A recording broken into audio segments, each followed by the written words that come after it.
Muy buenas noches a todos, ¿cómo están? Estamos prácticamente en la recta final de nuestro segundo curso de dermatoscopía en línea y pues la verdad es que estamos muy emocionados porque han sido 3 meses maravillosos, fantásticos, y con esta la 13ª sesión que a nosotros pues siempre nos emociona mucho las inauguraciones y las clausuras, creo como a todo el mundo. Y pues tenemos además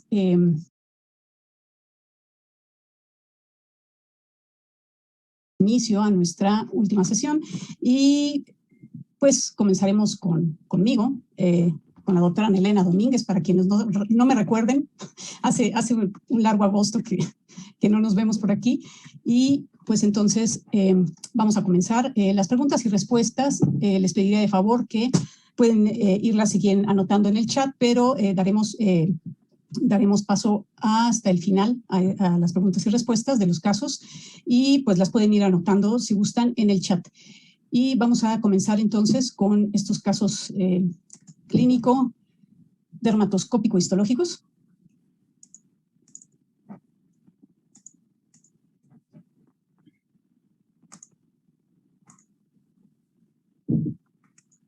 Bien, entonces vamos a comenzar con este primer caso. Y pues se trata de una mujer de 52 años que en realidad no tenía pues ningún antecedente de importancia que valiera la pena mencionar. Presentaba una lesión en el muslo derecho, asintomática completamente y de una evolución tampoco bien especificada. Ella decía que tal vez meses tenía, pero en realidad no se había dado mucho cuenta de eso. Y ustedes pueden ver aquí en la imagen clínica, es una lesión muy pequeña, de 4 milímetros, redondeada, eritematosa, bien delimitada, un poco elevada, y que dermatoscópicamente, aquí viene lo bonito y lo importante, es que esta lesión tenía un fondo rojo, un fondo eritematoso, y en la superficie de esta lesión se podían ver numerosos vasos puntiformes que se encontraban organizados o alineados en una forma serpiginosa. De tal manera que esto, pues así como lo marco con esta herramienta, pues se podían ver trayectos serpiginosos que cruzaban toda la lesión. Esto, como ya se vio claramente en una de nuestras sesiones, pues corresponde a lo que nosotros llamamos un patrón en collar de perlas y que es muy característico del tumor llamado acantoma de células claras. El tumor fue removido e histológicamente pues corroboramos que se trataba de él. Y ustedes pueden ver en esta histología como pues en la porción central de esta panorámica pues se puede ver claramente el tumor con esa acantosis muy regular y con esos procesos interpapilares que muestran gran cantidad de células con citoplasma claro que están llenas de glucógeno y por eso precisamente son células que con la tensión habitual de HE pues parecen claras, ¿no? Por eso se llama acantoma de células claras. Aquí un acercamiento pues para que veamos precisamente a esas células. Y pues con esto se corroboró ese diagnóstico. Sin embargo, también quise traerles este otro caso, que como ustedes pueden ver también la clínica pues es muy semejante al anterior que acabamos de ver. Esta en cambio estaba en un señor de 65 años, pero la historia es muy parecida, un tumor que pues, no ubicaba desde cuándo se había presentado, asintomático, también muy pequeñito, ustedes pueden ver las medidas, pero que presentaba el mismo patrón, ¿sí? Aquí tal vez un poco menos de eritema, pero lo importante es que presentaba estos vasos puntiformes que se encuentran alineados en un patrón serpenteante que atraviesa prácticamente toda la superficie de este tumor. Y cuando este tumor fue removido, pues nos llevamos la sorpresa de que no se trataba de una acantoma de células claras, sino se trataba de una queratosis liquenoide benigna, el cual pues es un tumor muy diferente, y este tumor pues es uno de los ejemplos que nos ilustran que un patrón dermatoscópico, aunque sea muy característico de ciertas entidades o ciertas patologías, también se puede encontrar en otros tipos de tumores.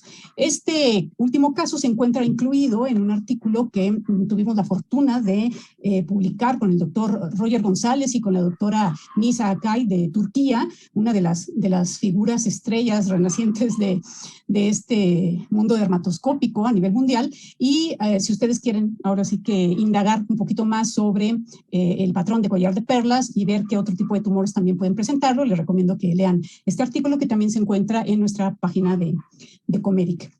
Y bueno, con eso concluimos este primer caso. Y ahorita, como les comento, las preguntas dejémoslas para después y pasaríamos a dar entrada a nuestro siguiente ponente, quien es el doctor justamente Roger González, que es nuestro gran amigo y además quien es uno de los pilares de aquí de Comedic. Y que es muy importante, pues, para nosotros como pilar de nuestros cursos y de nuestro colegio. El doctor Roger González, además, es un gran profesor de la Facultad de Medicina de la Universidad Autónoma de Nuevo León y además es miembro del Sistema Nacional de Investigadores. Entonces, pues, Roger, sin darte tanto preámbulo, entremos con tus casos, por favor.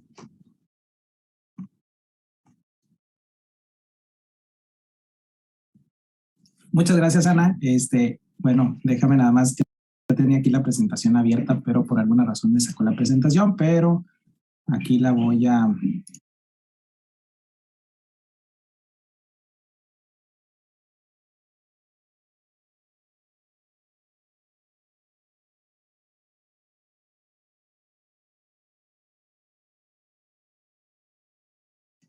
abrir. Vamos a presentar un par de casos, pero que realmente corresponden al mismo diagnóstico.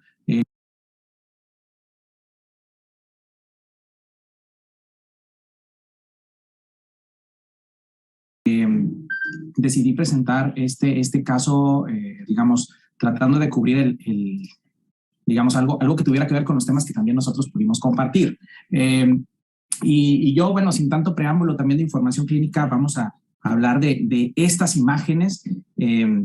Y bueno, es la imagen clínica del lado izquierdo, es la de un paciente masculino, un paciente joven, 23 años de edad, con esta lesión, una lesión eritematoviolacea que mencionaba que tenía entre 2 y 3 semanas de haberse percatado que la tenía. Él lo único que mencionaba, o lo único con lo que él podía relacionarlo, era con una picadura de un insecto. A la observación dermatoscópica vemos una lesión, primero que nada, bueno, clínicamente una lesión macular, una lesión plana, con esa variación de color entre el púrpura con una zona amarillenta en la parte central. A la dermatoscopía observamos esa misma lesión macular. Es una lesión que tiene un halo rojo vivo, digamos, pues digamos, sin presencia de estructuras dermatoscópicas propiamente, y un área también sin estructura de color amarillento en la parte central. Incluso en algunos puntos se observan ahí pequeñas áreas blanquecinas similares a las rosetas que están descritas en patologías como la queratosis actínica y el líquen plano. Aquí vemos otro caso que en realidad es el mismo paciente, pero en diferente momento. Y vemos una lesión en la misma topografía, vean, es la misma zona, en el mismo paciente. Entonces, bueno, aunque pusimos caso 2, en realidad es el caso 1, pero en un siguiente episodio. Esto le pasa al paciente 2 años después. Y es una lesión que está ubicada exactamente en el mismo sitio, también macular, aunque sí tiene un componente papular en la parte central. Dermatoscópicamente se ve muy similar a la lesión anterior, con ese halo enrojecido, aunque en algunas áreas ya empieza como a desvanecerse, y en la parte central sí se observan estructuras similares a las lagunas rojas que se observan en las lesiones vasculares. Pues una lesión bastante curiosita, ¿no? Que tiene esos halos rojos y luego el halo amarillento y halos violáceos ahí intermedios, y con esa zona casi central, que se correlaciona con las lagunas rojas. Después bueno, no tengo yo la laminilla, pero después de hacer una revisión pues algo extenuante, encontramos la imagen tanto clínica como dermatoscópica y coincide con el hemangioma hemosiderótico tarjetoide. Clínicamente, estas variantes de angiomas se observan principalmente como reactivas a un proceso traumático. El paciente mencionaba en la primera ocasión una picadura de insecto, en la segunda ocasión no recuerda absolutamente nada, solamente pues que el paciente ocasionalmente se rascaba. Si ustedes se dieron cuenta, tiene ahí un componente de queratosis pilar, entonces el paciente mencionaba que pues ocasionalmente se rascaba. Clínicamente se puede ver como una pápula central de color marrón o violácea y tiene generalmente ese halo equimótico periférico. A la dermatoscopía, ¿cómo está descrito? Bueno, como un área central compuesta de lagunas rojas u oscuras y que están rodeadas de una pigmentación que puede ser homogénea de color rojizo, violáceo o incluso de color marrón. En algunos casos, principalmente cuando ya se empieza a hacer crónica esta lesión, puede incluso presentar una estructura muy similar al retículo pigmentado. Y bueno, en ocasiones se podría confundir con una lesión melanocítica. Sin embargo, la evolución es la que nos orienta a una lesión reactiva, a un proceso traumático. Lo quise presentar, digamos, en el contexto de las lesiones vasculares, pero también por la curiosidad pero también lo gráfico que tiene los hallazgos clínicos y dermatoscópicos de esta lesión. Y pues también igual, si tienen alguna duda, al final de la sesión estamos aquí a la orden. Muchísimas gracias. Muy bonitos las fotos y interesantes tus casos, Roger. Bueno, muy bien, Gracias. muchas gracias. Y pasamos ahora con la serie de casos del doctor Ricardo Quiñones Venegas, quien es nuestro presidente de Comedic y ampliamente ya conocido para ustedes, para todos nosotros también un pilar en la dermatoscopia mexicana. Entonces, doctor Quiñones, por favor, tiene toda la palabra. Hola, ¿qué tal? Muy buenas noches para todos. Y permítanme compartir pantalla. Bueno, pues muchas gracias por acompañarnos durante toda la trayectoria de este segundo curso virtual de dermatoscopía. Aprovecho para dirigir estas palabras. Y de una manera un tanto similar a lo que hizo el doctor Roger, estos casos, porque aquí voy a poner casos que voy a presentar, curiosamente son del mismo diagnóstico, pese a que solo 2 o 3 de ellos tienen una relativa similitud clínica y la van a tener también dermatoscópica. Voy a comentar la dinámica a llevar en esta pequeña presentación. Va a parecer como de un poco gandalla el doctor Quiñones comparado con los demás en función del tiempo, pero trataré de ser breve. Les pido que de cada uno de los 3 casos señale el diagnóstico clínico más probable, dado la diferente morfología clínica que tienen. Yo les voy a señalar 4 o 5 opciones, o fallen una. Elijan la descripción dermatoscópica más propia de cada caso y al final vamos a concluir pidiéndole que tratemos de señalar al menos, les pido a cada uno de ustedes, y esto lo dejan escrito como su lección del día para un servidor, al menos 3 coincidencias de los casos que aquí voy a presentar. Son 4 de ellos. Primer caso. Es un masculino de 74 años. Esta lesión es en la región axilar y presenta 5 años de evolución. Las opciones de diagnóstico clínico que yo consideré, claro que ustedes pueden agregar una sexta, son queratosis seborreica, melanoma nodular, tumor de anexos pigmentado, poroma ecrino pigmentado, carcinoma vasocelular pigmentado. Las opciones de escrito como su lección del día para concluir pidiéndole que tratemos de señalar al menos, les pido a cada uno de ustedes, y esto lo dejan escrito como su lección del día para un servidor, al menos 3 coincidencias de los casos que aquí voy a presentar. Son 4 de ellos. Primer caso. Coincidencias de los casos que aquí voy a presentar. Son 4 de ellos. Primer caso. Es un masculino de 74 años. Esta lesión es en la región axilar y presenta 5 años de evolución.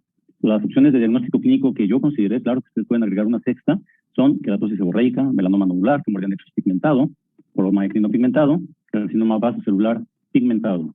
Repito, caso número 1, con un acercamiento aquí al centro de la imagen, con esas alternativas, señalan el que ustedes consideren, o si tienen algún otro y descartan los que aquí yo contemplé, se pueden agregar. Es su enseñanza.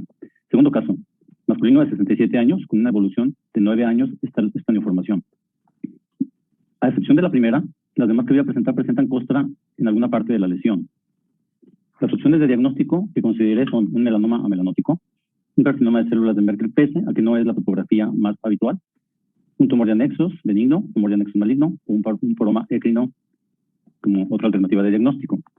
Caso número 3, volvemos a la región del tronco, y esta es en la región escapular, y esta es la imagen clínica. Es una lesión que también presenta costra, que no corresponde a biopsia, y que es de tipo multinodular, y de aspecto rojo lechoso. Clínicamente, esta no es la imagen dermatoscópica, es la imagen clínica.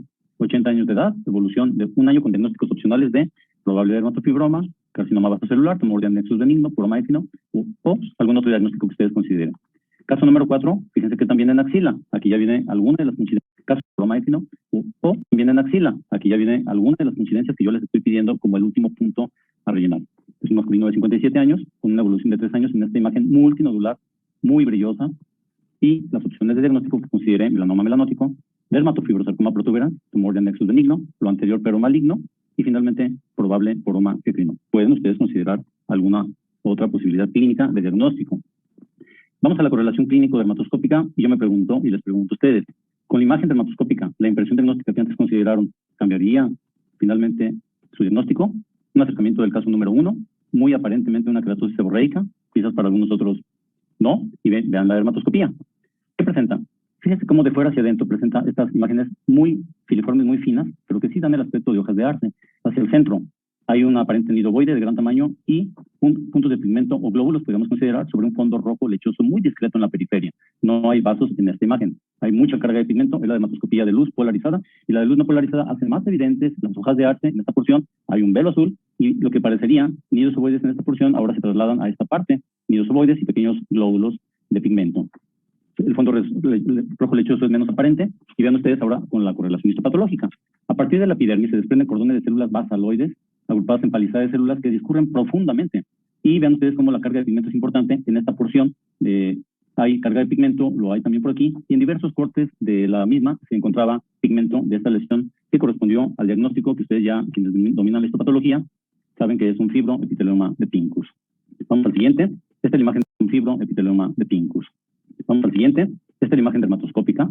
Sobre un fondo rojo lechoso se presentan, así están descritos por la doctora Salaudet, en 2006 fue la primera que describió la dermatoscopía de esta entidad, como telangiectasias finas generalmente en la periferia, en algunas ocasiones en el centro, vasos arborizantes finos, así lo describió, que alterna, según su artículo, con algunos vasos puntiformes que se encuentran acá en la periferia. Realmente son muy escasos, pero los hay si los buscamos. Telangiectasias finas arboriformes, vasos puntiformes en la periferia, sobre un fondo rojo lechoso, y algunas estructuras blanquecinas que alternan con la descripción anterior. Vean ustedes que esto es muy interesante. A la vez es una lesión de sobreposición con una sección superior del polo de la lesión, que también presenta costo, y de ahí no quise poner una imagen dermatoscópica, y corresponde a un patrón cerebriforme de esta lesión mixta, que es la imagen propia de una queratosis seborreica diagnosticada más por la dermatoscopía que por la clínica. Avanzamos con la imagen de luz no polarizada, en la misma lesión, vean ustedes, con luz no polarizada el fondo rojo lechoso se hace más discreto, las telangiectasias persisten y se encuentran incluso en el centro de la lesión. La queratosis seborreica de aspecto cerebriforme está también muy evidente, y los vasos puntiformes en algunas porciones están presentes. Alterna con estructuras blanquecinas en la periferia. Lo describe Iris Salaudet y otros autores de artículos para esta entidad, fibroepitelioma de Pincus, como una dermatoscopía distintiva y característica. Yo, sinceramente, he encontrado algunos de estos hallazgos en algunos carcinomas vasocelulares de la variedad agresiva, particularmente con la variedad fibrosante. Aquí tenemos la histopatología, y a partir también del epidermis discurren cordones de células epiteliales agrupados en palizadas que profundamente, vean ustedes cómo discurren desde la epidermis hasta la profundidad, y lógicamente porque vean el tamaño de la lesión. La lesión medía 7 por 9 centímetros y su altura era de 3.3 de grueso, de ahí el grosor y los cordones que discurren sin ser infieles hasta la profundidad de la dermis reticular. Bien, el diagnóstico también es de un fibroepitelioma de Pincus en el caso número 2, pese a la gran diferencia con el caso número 1. La lesión de tronco en la región escapular que tiene la dermatoscopía, volvemos a la descripción de la doctora Iris Salaudet, primera quien describió la dermatoscopía de esta entidad, vasos arboriformes finos que discurren a través de un fondo rojo lechoso y alternan con estructuras blanquecinas septadas. La histopatología característica de la epidermis discurren cordones de células basaloides que se van acumulando en la porción de la dermis media, y vean cómo hacen este entrelazado de cordones a partir, insisto, desde la epidermis, y esto es característico desde el punto de vista histopatológico del fibroepitelioma de Pincus. No lo deja mentir esta palizada de células periféricas en esta imagen, que es de un acercamiento de la lesión. Fibroepitelioma de Pincus, caso número 3, y el último de los casos, como es una gran lesión en su longitud, la divido en dos porciones, la porción superior, que vemos lo mismo, sobre un fondo rojo lechoso, telangiectasias finas, arboriformes, cortas, y alterna con estructuras blanquecinas. La porción inferior de la misma alterna con una mayor cantidad de estructuras blanquecinas sobre un fondo rojo lechoso y mal enfocadas, ojo, no como en el típico carcinoma vasocelular, no típicamente enfocadas, pero aquí hay algunas telangiectasias no de tipo arboriforme, yo las calificaría como finas apenas. Y también es el diagnóstico de un fibroepitelioma de Pincus. 4 casos de fibroepitelioma de Pincus, de los cuales vamos a hacer un pequeño recordatorio. Fue una entidad descrita en 1953 por el doctor Hermann Pincus, y en su tiempo él lo consideró un fibroepitelioma premaligno. Así está su descripción inicial. Con el paso del tiempo a la entidad se le ha considerado un verdadero carcinoma vasocelular. Sin embargo, si ustedes revisan la literatura y los libros, y no solo los artículos, por una buena parte del tiempo se ha estado en la controversia si realmente, como él lo describió, es una lesión premaligna, es una lesión epiteliomatosa, no cancerosa, o si realmente corresponde a un carcinoma vasocelular. Las conclusiones actuales así lo describen, y lo voy a presentar en algunos títulos de recorte de artículos, y en honor a este doctor Hermann Pincus lleva actualmente su nombre. Y aquí lo tienen ustedes, una de las publicaciones del British Journal, donde lo consideran un verdadero carcinoma vasocelular, y bueno, está asociado con algunas células, y está incluso asociado con las células de Merkel, a pesar de que su desarrollo, por ser epidérmicas, claro, y estas ayudan a dar esa proliferación de islotes discurriendo desde epidermis hasta las porciones medias y bajas de la dermis. Y bueno, esta es una de las publicaciones que así lo afirman, un verdadero carcinoma vasocelular. Hay otras publicaciones como esta, presentan en actas dermosfilográficas, con una distintiva dermatoscopía, así también lo describió la doctora Salaudet en 2006, en 2018. Y vean ustedes que aquí se presenta el caso, y vean cómo efectivamente, como los que les presenté, es una lesión nodular brillante, cuya dermatoscopía la repetimos sobre un fondo rojo lechoso, con las telangiectasias arboriformes cortas, que alterna con estructuras septadas, Y si lo buscamos en esta imagen, yo no observo vasos puntiformes, como si lo encontró la doctora Salaudet, que lo publica en este artículo de 2006. Los patrones dermatoscópicos del fibroepitelioma de Pincus, ya los mencioné, son vasos arboriformes, generalmente periféricos, como lo ven en estas imágenes, sobre un fondo rojo lechoso que alterna con estructuras blanquecinas septadas en algunas porciones y homogéneas en otras. Sin embargo, lo que quiero insistir de este recorte, por eso lo traje, no tanto por la dermatoscopía, que no es tan nítida, también no como las que les presenté de los casos que he traído, a colación, sí como es una lesión multinodular, brillante en ambos de los casos de este artículo, presenta varios, la doctora en esta publicación, los invito a que lo revisemos, en su momento tranquilamente es muy interesante este artículo de la doctora Salaudet. Y las consideraciones finales que yo les pedía como coincidencias, ¿cuáles? Bueno, yo considero, y así está descrito también en la literatura, que es una rara variante del carcinoma vasocelular, con un aspecto clínico aparentemente benigno, predomina en tronco regularmente a partir de la cuarta década de la vida y en adelante. Puede ser la presentación de esta tumoración variante no pigmentada o pigmentada. La mayoría de los casos son variantes no pigmentadas. La dermatoscopía presenta lo que ya se describió desde 2006, vasos arborizantes finos, generalmente en la periferia, pueden estar solos o asociados a vasos puntiformes, alterna con estrías blanquecinas sobre un fondo rojo lechoso. La variante pigmentada puede ser un simulador clínico del melanoma. Y bien, con esta serie de casos yo me despido y agradezco su atención. Muchas gracias. Híjole, Ricardo, pues es una super serie. O sea, tener este grupo de fibroepiteliomas de Pincus, o sea, la verdad es que no cualquiera los tiene, además bien estudiados, ¿no? La imagen clínica, la imagen dermatoscópica y la histología. Entonces digo, esto yo creo que debe ser publicado. Si no te ha pasado por la cabeza, no lo hemos considerado porque yo creo que deberían. La verdad está súper bonita. Fíjate, sí, dime, Ricardo. Comentaba el fin de semana justamente que fue cuando inicié a preparar mi caso clínico, yo igual venía por uno, pero como yo puse en el buscador Pincus, porque el primer diagnóstico que me encontré interesante fue el pigmentado, que es el número 1 que vieron, y dije, bueno, ¿y qué tal que haya acumulado algo más? Pongo en el buscador Pincus y aparecen los demás. Entonces, perdón que sea gandalla y me traje los demás y ya robé 10 minutos por todo eso.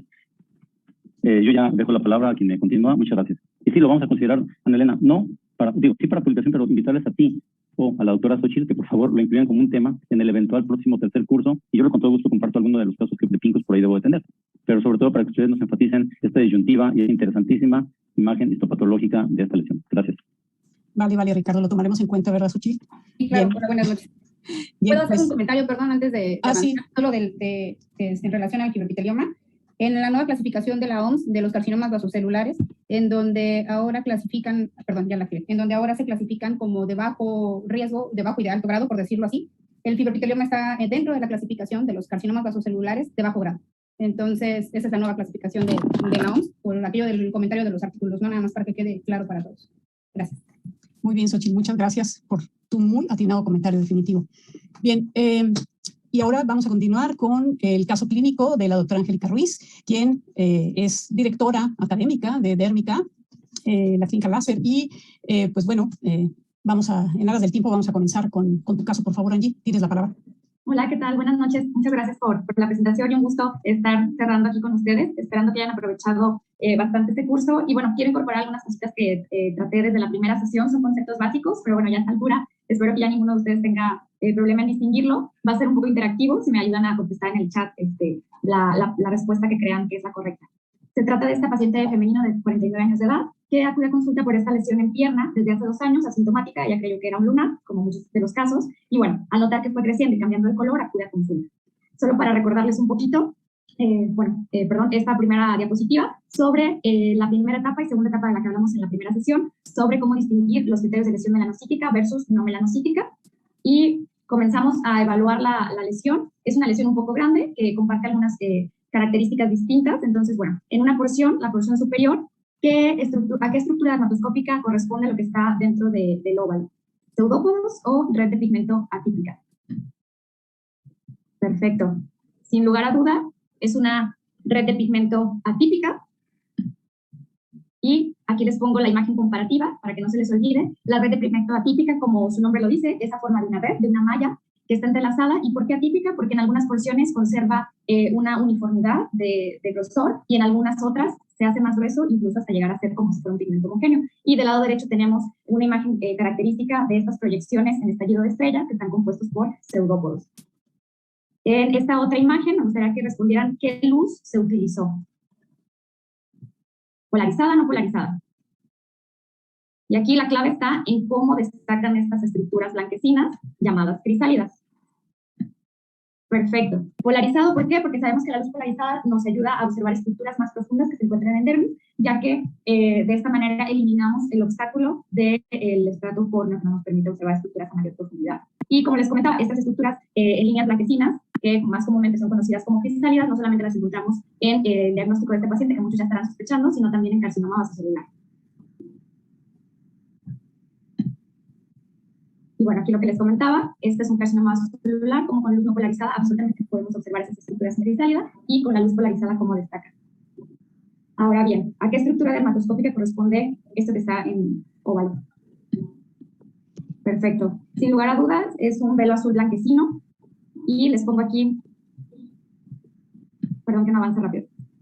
Esta comparativa de las áreas de regresión son áreas que ya están perdiendo el pigmento que en algún momento lo tuvieron y se observan de color piel, color blanquecino, color un poco transparentoso, y a diferencia del velo azul blanquecino, donde francamente, como su nombre lo indica, podemos ver esta como transparencia de color azulosa en la superficie, también bastante característica del diagnóstico que ya están todos sospechando, obviamente, y es sugestivo bastante del melanoma. Como les comentaba, recordar, nunca se les olvide hacer de manera esquemática sus algoritmos, ya poco a poco lo van a hacer de manera más automática. De la primera etapa, que desde un inicio pintaba que obviamente era una lesión melanocítica, y después seleccionar algún método para poder determinar qué tan sugestivo es y poder tomar la biopsia pertinente. En este caso tenemos red de pigmento atípica en toda la periferia de la lesión, un clásico velo azul blanquecino, no tenemos patrón vascular atípico ya que la lesión está bastante pigmentada.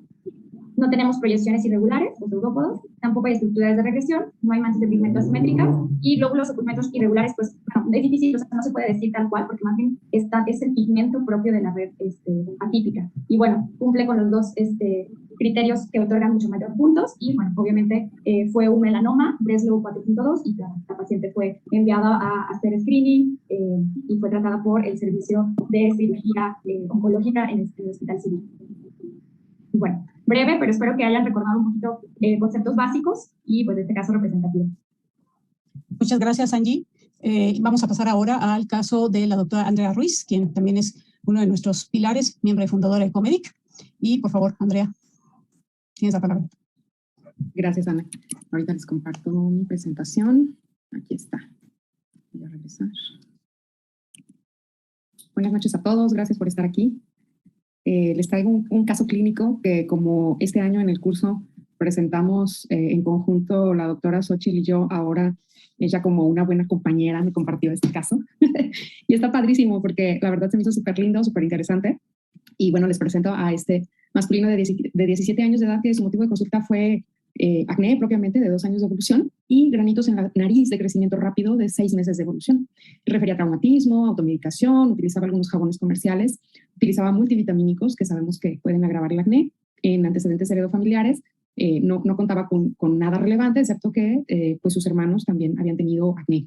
Y encontramos una dermatosis polimorfa que afecta cara, y particularmente su motivo de consulta afecta la nariz.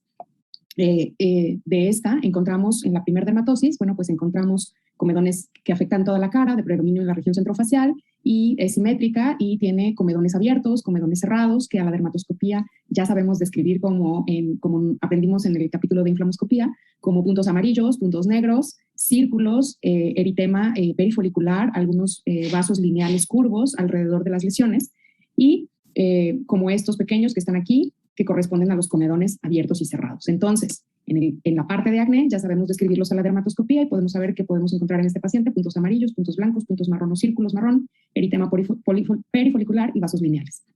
Y respecto a las otras lesiones que fueron su motivo de consulta principal de 6 meses de evolución, encontramos que afectan nariz y son de 4 a 5 neoformaciones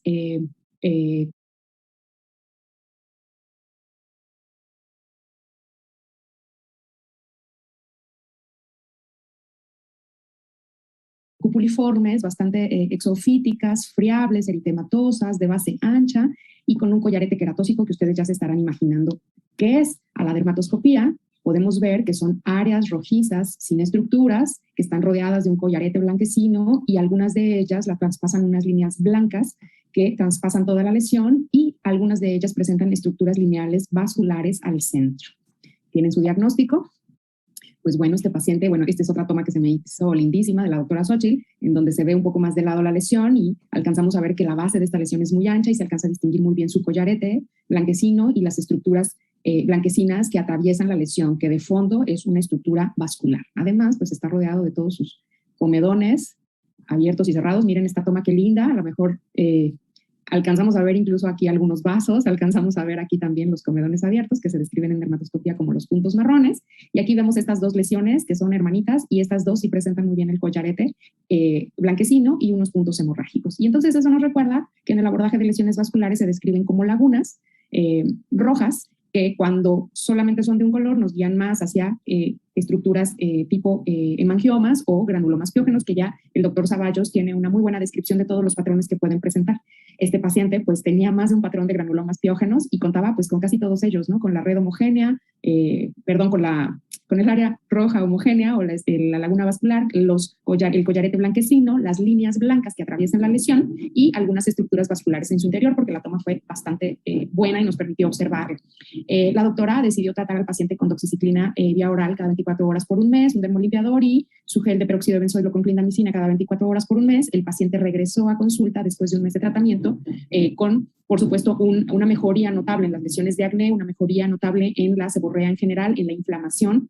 De hecho, está descrita la doxiciclina para tratamiento también de granulomas piógenos, y en ese momento fue cuando decidió hacer una biopsia de una de estas lesiones bastante friables, y lo que nos describe a la histopatología es una epidermis con hiperkeratosis y parakeratosis y una dermis con vasos capilares neoformados, cuya pared se constituye por una hilera de células endoteliales rodeadas por un estroma y un edema con edema infiltrado mixto.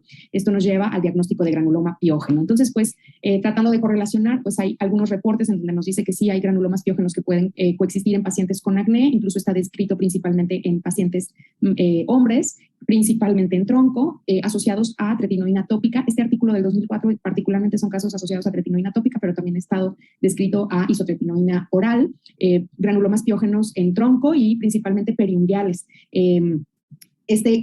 Otra revisión de granuloma piógeno en nariz, no asociado a acné, pero asociados a piercing, nos ayudan a ver cómo los granulomas piógenos en nariz son como un sitio predilecto, y este artículo me pareció muy lindo y muy ilustrativo, es ya más reciente, del 2020, en donde se describen estas lesiones también con áreas vasculares rojizas, con collarete o sin collarete, líneas blanco brillantes y algunos vasos en su interior. Y miren esta presentación en este mismo artículo, en donde el granuloma protruye de la narina, de la mucosa, y en donde señalan la flecha está la porción posterior del piercing que creó toda esta inflamación. Reportes como tal asociados a acné con granulomas piógenos en dermatoscopía no encontré, supongo que después irán saliendo, y este caso de la doctora Xochitl me pareció súper lindo. Muchas gracias por su atención. Súper bonito ese caso, súper bonito. Bien, como siguiente ponente tenemos a nuestro querido doctor Luis Enrique Sánchez, y pues que sabemos que es nuestro experto en tricoscopía. Entonces, no sé si vayas a presentar un caso de eso, Luis, si no, de todas maneras, bienvenido el caso que vayas a presentar, que siempre presentas casos preciosos. Adelante. Muchas gracias, Ana Elena. Pues sí, la verdad es que sí es de tricoscopía, entonces pues espero que sea de su interés. Por ahí en algunas ocasiones he presentado un parcial de este caso, y espero que la forma que lo vamos a presentar ahora sea complementario a los que ya lo conocían, y los que no, pues es un caso que me parece relevante para exponerlo en este foro final y con el Grupo Comédica. Aprovecho para agradecer su invitación, su apoyo, como siempre, y me siento muy afortunado y honrado de formar parte de este grupo. Y bueno, pues este es el caso clínico, y vamos a iniciar con la imagen tricoscópica. Entonces, los invito a que cada quien vayamos haciendo pues un análisis de lo que estamos viendo aquí. Evidentemente es una tricoscopia, es una imagen dermatoscópica de piel cabelluda, y lo que estamos viendo aquí es una alopecia a expensas de algunos hallazgos meramente de las estructuras del tallo. Recordemos que tenemos las estructuras del tallo piloso, tenemos también los patrones que tienen que ver con la piel que está perifolicular, y tenemos los hallazgos también que tienen que ver con la piel interfolicular, y aquí esta alopecia la tenemos a expensas meramente de los hallazgos del tallo piloso, y los invito a irlos tratando de identificar. Los que ya los hemos identificado, pues bueno, nos vamos a esta otra diapositiva, y vamos viendo ya aquí una imagen clínica que nos va dando cuenta también de a quién corresponde y en qué patrón ya clínico de la alopecia está correspondiendo esta tricoscopia. Y bueno, tenemos por ahí los que ya los identificaron, estos pelitos rotos, estos puntos negros que vemos en la parte inferior de la imagen tricoscópica. Tenemos también algunos pelos rotos, pero con algo de longitud, es decir, que están trozados a cierta distancia de las aperturas foliculares. Y tenemos también algunos pelos distróficos que vemos también aquí como parte de los hallazgos de las estructuras foliculares. Y bueno, esos son los diagnósticos que yo consideré sin saber nada del contexto clínico, sino únicamente basándonos en la imagen tricoscópica y en la imagen clínica que ya estamos viendo por acá. Un efluvio anágeno, un efluvio telógeno, una alopecia areata, o bien otro que no se me haya ocurrido a mí, pero que a lo mejor ustedes puedan estar considerando. Y bueno, vamos a recordar que en cuanto a los puntos negros, estos pelos rotos a nivel de la apertura folicular, es decir, el extremo distal de este tallo piloso está justo en la apertura folicular, y eso hace que lo veamos por arriba como un punto negro. Y esto da cuenta, como lo vemos en esta imagen, como la inflamación está justo ahí a nivel del istmo del infundíbulo, y eso es lo que está apretando este tallo folicular, lo está estrangulando de tal manera que cuando emerge se rompe y lo vemos como un punto negro. Ahora, los pelos rotos ya con cierto nivel hablan de lo mismo, pero es un pelo que tuvo una inflamación un poquito de mayor cronicidad, y este sacrificio que tiene lo ancho del tallo hace que en algún momento sea muy frágil, y ya que emergió por efecto mecánico, pues se va a romper, ¿no? Es un pelo roto ya a cierto nivel de la apertura folicular. Y finalmente el pili torti, que es un tallo piloso que es anormal en su trayecto, en su grosor, tiene curvaturas, tiene ensanchamientos, tiene algunas zonas más angostas, y eso hace que se vea de forma como distrófica, ¿no? Y eso también habla de inflamación a diferentes niveles, desde el bulbo, el istmo y el infundíbulo. Bueno, haciendo después de este repaso ya el acercamiento al contexto clínico de este caso, pues es una femenina de 48 años, y ella tiene como diagnóstico de base dermatomiositis, y importante, tiene un antecedente de una mucositis, y el tratamiento que se le había estado dando desde hace 6 meses es metotrexate 15 miligramos por semana y acetoprina diaria. Ella tiene una historia que es el motivo de consulta en tricología, que es una caída de pelo súbita de 3 días de evolución, además de una mucositis persistente y de muy mala respuesta a tratamiento. Bueno, haciendo ya el acercamiento al origen, a la fisiopatología de qué es lo que está dando origen a esta serie de hallazgos que pudimos constatar en la tricoscopia y que nos dan también una explicación de lo que tiene en el contexto clínico en su alopecia, pues es evidente que en la fase anágeno es donde estamos observando muy probablemente ese ataque, ese insulto de inflamación, porque sabemos que la fase de crecimiento, la fase activa, y es el blanco que estamos suponiendo que es hacia donde se está dirigiendo la inflamación, y es por eso que estamos viendo pues un cese de esta fase, ¿no? Entonces ya con ese antecedente y con esta tricoscopia que recordemos tenemos puntos negros, pelos rotos y pelos distróficos como pili torti, pues el diagnóstico es un efluvio anágeno, ¿no? Sobre todo por lo agudo del cuadro. Y bueno, recordemos que ese efluvio o arresto anágeno no es más que una inflamación súbita que provoca un cese abrupto de la fase anágena, y esto va a llevar pues a una caída abrupta de pelo, y normalmente las causas ahorita las vamos a recordar. Y aquí vemos en esta imagen, no es la imagen del caso actual, al caso actual no se le tomó biopsia, recordemos que siempre es importante considerarla, pero la tricoscopia muchas veces nos ayuda a obviar una biopsia, aunque en otras ocasiones sí las vamos a requerir definitivamente. Y aquí vemos esa inflamación que está justo atacando los pelos en anágeno. Y bueno, el efluvio anágeno, recordemos, las causas más importantes son las terapias anticáncer, pero también los metales pesados y la radioterapia. Es común observar el efluvio anágeno como la fisiopatología de una alopecia areata y un pemfigo vulgar. Y en el caso actual, pues bueno, la terapia no anticáncer, pero sí antimetabolito, en este caso que la paciente estaba llevando a cabo, pues como antiinflamación con el metotrexate, pues es lo que la llevó a esto, ¿no? Y es interesante ver cómo no era una dosis alta, era una dosis aprobada, pero hay pacientes, y está reportado, que a pesar de que haya habido tolerancia inicial, llegan a tener un agotamiento y una acumulación de dosis que los lleva a esta fase de toxicidad, y la paciente ya tenía el antecedente de esta toxicidad, ya daba señas de esta toxicidad con la mucositis, que había sido de muy difícil tratamiento, y después de la mucositis lo que siguió fue el efluvio anágeno ya como un agotamiento pues metabólico, ¿no? Y es importante siempre recordar que en el efluvio anágeno hay que sospecharlo cuando tenemos una prueba de tracción muy positiva, cuando todavía no se han caído la totalidad de los pelos, porque en gran parte de los casos se van a caer todos los pelos, y sobre todo si los observamos también distróficos, y eso nos habla de la cronicidad de esta inflamación que estaba ya viendo por ahí antes de desencadenar abruptamente una agresión hacia los pelos en anágeno de manera masiva y que hace cara a los pelos, ¿no? Y bueno, aquí ponemos el seguimiento. La verdad es que este caso nos dio mucho gusto a la paciente más porque fue muy notable la recuperación con 6 meses de tratamiento con minoxidil tópico y con clobetasol, y obviamente un ajuste de su tratamiento para dermatomiositis. Y aquí abro un paréntesis, no estaba muy sintomática la dermatomiositis afortunadamente, más que conservaba algo de debilidad y de dolor generalizado, pero no era la dermatomiositis, ni siquiera tenía grandes manifestaciones cutáneas por la dermatomiositis, y era más la mucositis la que tenía pues, en seguimiento muy estrecho con reumatología a la paciente. Y afortunadamente se recuperó notablemente, como lo pueden ver aquí. Algo interesante, y la razón también por la que me atrevo a poner este caso, es porque ya que se recuperó, como lo ven aquí, esta tricoscopia es totalmente diferente a la previa. Aquí ya había recuperado todos los tallos y ya estaban en condiciones normales.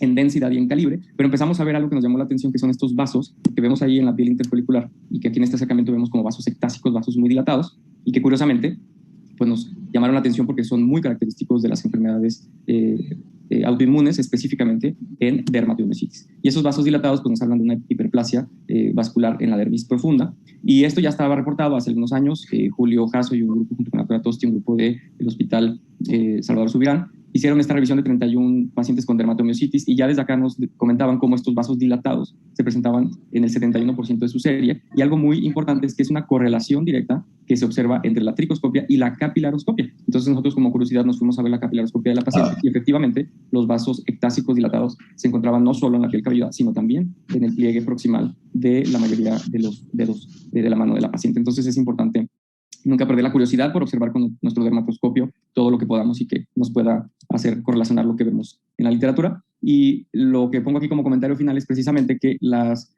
tricoscopias, los hallazgos tricoscópicos pueden ser dinámicos y en una primera valoración de la paciente que tenía pues todos estos hallazgos de fluvio anágeno, no había ninguno de esos vasos ectásicos y ya que se recuperó y tuvo una repoblación, ya empezábamos a ver esos vasos característicos de la dermatomiositis. Entonces, pues bueno, este es el caso que quise presentarles. Ya después la paciente lamentablemente tuvo no un efluvio anágeno, sino un efluvio telógeno. A la pobre le dio después dengue y estuvo muy malita también por esa situación y tuvo un efluvio telógeno. Ya esas imágenes no las puse, pero bueno, es un caso que me pareció interesante, espero que ustedes también. Y si tienen alguna pregunta, pues bienvenidos.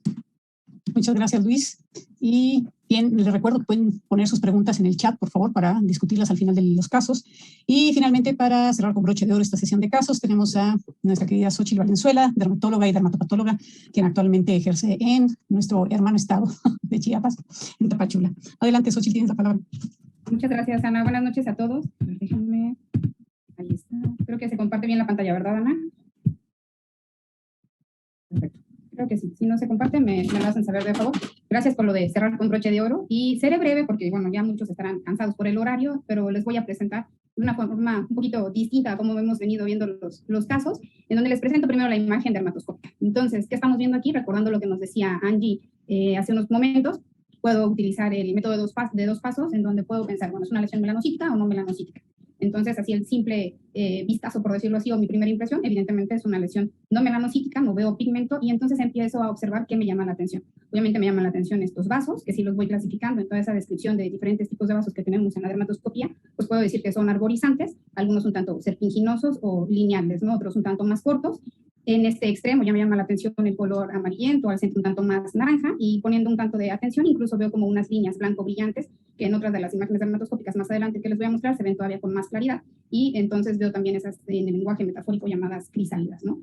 Entonces, tomando en cuenta esto, bueno, recordando qué es lo que voy a empezar a tener en mente dentro de aquellas estructuras que yo voy a ver en las dermatosis no neoplásicas, como lo dice este artículo que fue hecho para estandarizar la terminología en aquel lenguaje descriptivo y metafórico que todos ya hemos estado como relacionándonos. Y bueno, en relación a la imagen que les presentaba previamente, pues sí vemos vasos y vemos otras estructuras, ¿no? Que me llama la atención el color. Bueno, y entrando específicamente en el color, pues sabemos que existe desde el blanco, en donde puede haber fibrosis. Recuerdo que vi algunas líneas blanquecinas, entonces digo, bueno, es una lesión que puede tener cambios en la colágena, voy haciendo mi correlación histológica, pues no veo estos tonos, pero me voy al naranja y al amarillo, ¿no? Entonces el naranja, hablando de inflamoscopia, que fue el tema que dimos Andrea y yo, recordamos que hablamos que el naranja era aquel tono que estaba dado por densos infiltrados inflamatorios en la dermis, o cuando hubiese depósito de algunos lípidos o algún tipo de células, como los fantomas, pues que puedo ver también un tono amarillento. Entonces empiezo a pensar, no, bueno, estoy ante una lesión inflamatoria, ¿y qué pasa con los vasos? Recordemos que los vasos arborizantes, lo primero que nos viene a la mente cuando empezamos en la dermatoscopía, bueno, pues son los carcinomas vasocelulares, ¿no? Este artículo es muy lindo porque entonces tomaron muchas imágenes en donde observaban carcinomas vasocelulares y encontraron que en el 54% de esos casos que observaron este tipo de vasos, precisamente eran carcinomas vasocelulares, pero que en el otro 46% eran no carcinomas vasocelulares, ¿no? Entonces, ¿en dónde los puedo ver también? Pues en un montón de cosas, en lesiones quísticas, como vemos en la tabla, en lesiones no quísticas, como algunos, incluso tumores de anexos o algunas otras lesiones, así como también algunas lesiones malignas o premalignas. Este que viene aquí con doble asterisco lo agregué yo porque no viene en el artículo, son metástasis, que es la imagen superior que les pongo, es uno de mis pacientes con metástasis cutáneas. Y por último, pues también descritos esos vasos arborizantes en lesiones no tumorales. Entonces empiezo a pensar en este paciente, bueno, pues es una lesión inflamatoria, tiene vasos arborizantes dentro de la clasificación o la tablita, bueno, aquí como no tumorales, que pueden ser vistos en necrobiosis lipoídica, morfea, porokeratosis y granulomas. Pero bueno, necesito la clínica, obviamente, para ver y correlacionar de qué se trata. Y esta paciente es una mujer de 46 años años de edad, en donde evidentemente ya la vieron, me hicieron el diagnóstico. Ella se hizo un tatuaje cosmético hace 2 años en las cejas, en donde sabemos como complicaciones posteriores a los tatuajes las podemos dividir en tempranas, cuando las presentamos dentro del primer mes posterior al tatuaje, como las más frecuentes, las infecciones, y esta sería una reacción tardía, que es después de ese primer mes, porque el tatuaje lo realizó, les comentaba, hace 2 años, y a ella le llamó la atención que se encontraba de paseo en el mes de julio de este año, llevaba más exposición solar porque estaba obviamente de paseo, y dijo, bueno, es el sol lo que me está ocasionando prurito, se me están inflamando, pero seguramente es porque me estoy asoleando, ¿no? Posteriormente, la inflamación obviamente fue en incremento y ya fue que acudió a la consulta, y como antecedente relevante, preguntándole sobre esos días, 6 días previos al inicio, de 4 a 6 días previos al inicio del prurito, había recibido la primera dosis de vacuna para COVID. Entonces, posiblemente eso pudo haber pues desencadenado alguna reacción inmune, no lo sabemos, ¿no? Al final, tenía todavía prurito cuando yo la vi, ya tenía como un mes de evolución cuando llegó a la consulta, y vemos cómo en las diferentes imágenes se ve que las cejas o la región ciliar está densamente inflamada, infiltrada. Incluso podemos ver en la imagen superior derecha cómo está esa elevación prominente. Y la dermatoscopia, lo que les comentaba, ¿no? Recordando el color amarillento-naranja, al centro, tiene gel de ultrasonido, es el que yo utilizo para poder ver un poco mejor los vasos. Y vemos en la siguiente imagen dermatoscópica lo que les decía, ya un poco más de líneas blanquecinas, que no solo son simples crisálidas, algunas hacen como bandas, ¿no? En donde, pues, histológicamente voy pensando, esa colágena está sufriendo ahí debajo por todo este infiltrado inflamatorio. Esta es otra de las imágenes clínicas y dermatoscópicas, y estas 2 marcas, perdón, pero ya se las había puesto, es donde tomé la biopsia, eligiendo el sitio en donde yo observaba vasos, cambios de la colágena, esas estrías o líneas, perdón, blanquecinas, y el color tanto amarillento como naranja al centro. Le tomé un punch de 5 milímetros, no hay que escatimar en la muestra, porque al final lo que uno ve al microscopio es lo que va a terminar confirmando el diagnóstico. ¿Y por qué tomar una biopsia? Porque sabemos que las reacciones a tatuajes pueden ser diversas. Histológicamente la más frecuente, hay un artículo muy lindo también sobre reacciones a tatuajes, qué patrones histológicos son los más comunes. La más frecuente es fibrosis, seguida de los granulomas, que es lo que estamos viendo en este caso. En la imagen de la izquierda, en la panorámica, vemos como la epidermis está prácticamente respetada, aplanada, y desde las porciones superiores de la dermis hasta la dermis profunda, en contacto con el tejido celular subcutáneo, vemos como todo el estroma está ocupado por un denso infiltrado inflamatorio que va disociando las fibras de colágena, constituido por histocitos epitelioides. En esta imagen los podemos ver con más detalle, de núcleos eosinofílicos, citoplasmas amplios, y que se van disponiendo en granulomas. Los vemos desde la panorámica cómo se forman estos circulitos o granulomas. En esta imagen, perdón, vemos cómo se entremezclan con esas células gigantes multinucleadas, y a la periferia de este granuloma tiene algunos linfocitos que lo rodean, y los conocemos como los clásicos granulomas desnudos de la sarcoidosis, y vemos como también en la porción superior tenemos ese depósito de pigmento exógeno, que es el pigmento correspondiente al tatuaje. Recordar que debido al proceso en el laboratorio de patología que lleva el tejido, pues el pigmento no lo vamos a ver del color como lo tiene el tatuaje, color rojo, verde, café, X, sino vamos a ver solo ese pigmento, pierde ese tono por el mismo proceso que lleva en el laboratorio, y entonces con esto confirmamos que es una reacción sarcoidea por el tatuaje. Es importante porque esto pudiera ser la primera manifestación de una sarcoidosis sistémica, entonces por eso hay que confirmar el diagnóstico. Sabemos que nadie quiere tener una cicatriz menos en las cejas, pero hay que confirmarlo porque bien pudo haber sido alguna reacción de fibrosis, que es la más frecuente, pero al final la dermatoscopía lo estaba diciendo, ¿no? Hay un infiltrado prominente y teníamos esos vasos que si observan en la dermis superior o en la dermis papilar, desde aquí se ven algunos vasos muy dilatados y obviamente se hacen arborizantes o se ramifican porque los vasos se van metiendo entre los granulomas, y por eso es que vamos teniendo ese patrón vascular con vasos arborizantes. Otro tipo de las reacciones sarcoideas son los infiltrados liquenoides y las infecciones, ¿no? Entonces, ¿qué hacemos aquí? Pues si tenemos ante una reacción sarcoidea, hay que hacer estudios de laboratorio. Con el paciente hicimos exámenes generales, biometría química, pruebas de funcionamiento hepático, negativos, factor reumatoide también fue negativo, en donde los marcadores de inflamación de CG y PCR sí estaban elevados, y se hacen estudios de imagen para ver que el pulmón y también la región pariliar no tengan infiltrados o ganglios, para entonces descartar que no esté siendo esto una manifestación inicial de una sarcoidosis sistémica. Pues muchas gracias. Eso es todo. Pues muchas gracias, Xochitl, por tu caso, donde además muestras otro de los